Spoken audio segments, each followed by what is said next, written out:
Hello, my name is Alfred Bielik, more commonly known as Al Bielik. Original family name is Edward Cameron. I have been involved in the Philadelphia experiment, the Montauk Project, time travel, alien connections of the Montauk Project, and some other projects, all of which have been secret over the years, most of which have never been declassified.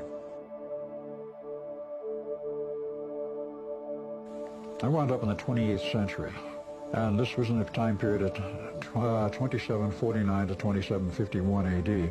Talk about changes in civilization, society, and everything else. It was drastically changed from what we saw in 2137, as this is now 600 years later.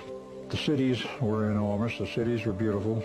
They had ground-based cities, much as we have always had them, but they also had something else, floating cities. Floating cities, due to anti-gravity techniques being perfected sufficiently that they could float an entire city, which was perhaps not as large as any of our current cities. It was round, or very nearly round, but it floated on this platform, and they could move the city any place they wanted, remaining floating in the air, 4,000 or 5,000 feet above the ground perhaps, or a little less, depending on what they wanted. But the size of the city was vertical rather than horizontal, 2,200 stories high. That's about 2.5 miles. These cities could move anywhere on the planet. Basically, they stayed hovering and floating. Or if they didn't like a particular location, they moved somewhere else.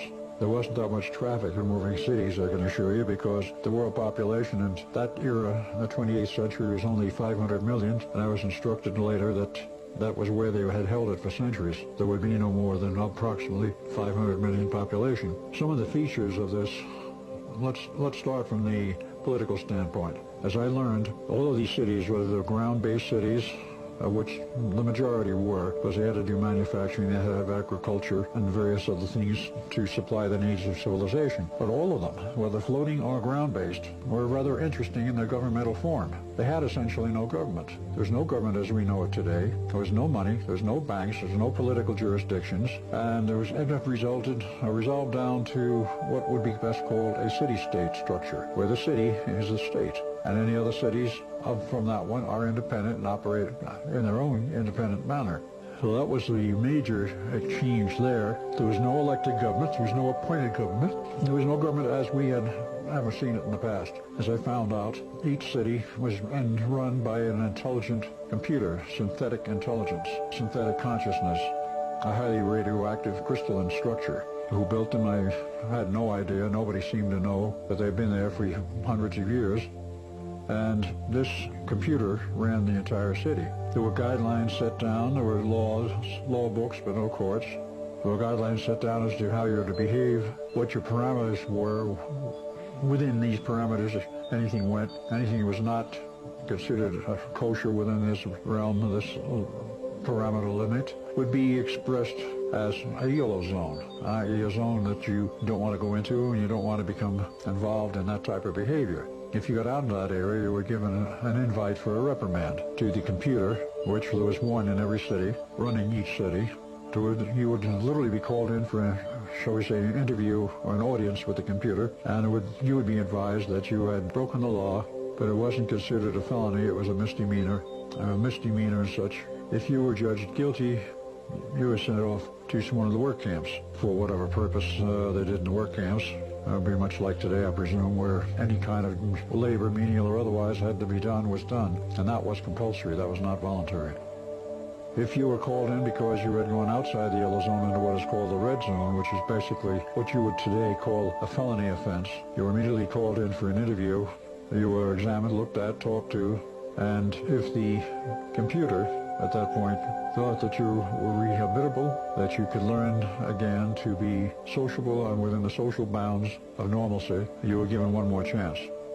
If the computer decided that you were not capable of fitting into society, you were terminated right then and there. Now, there were other people who didn't feel like they could fit into the society, but had not yet committed any of the so-called offenses.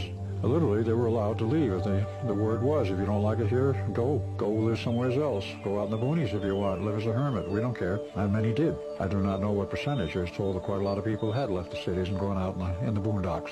Whether they formed communities or not, I never did find out. If you weren't required to work, which no one was required to, other than their social obligation, which was well inculcated into the kids, that you had an obligation to contribute to society, to pay for what you have been using and had inherited, for which no money was involved. A sort of credit system was still functional, but otherwise, except for fairly large credit purchases, if that is the right term, they didn't really keep track of very much. It was considered quite free as long as you were able to make some contributions and nobody overloaded the system with demands. That happened very seldom, that there was an overload of demand for goods and services. So as a result of that, there was very little abuse of the system. Now, in this period of time, talking with many people, making friends, I had a number of questions. Who built this computer system? That was my first and foremost question.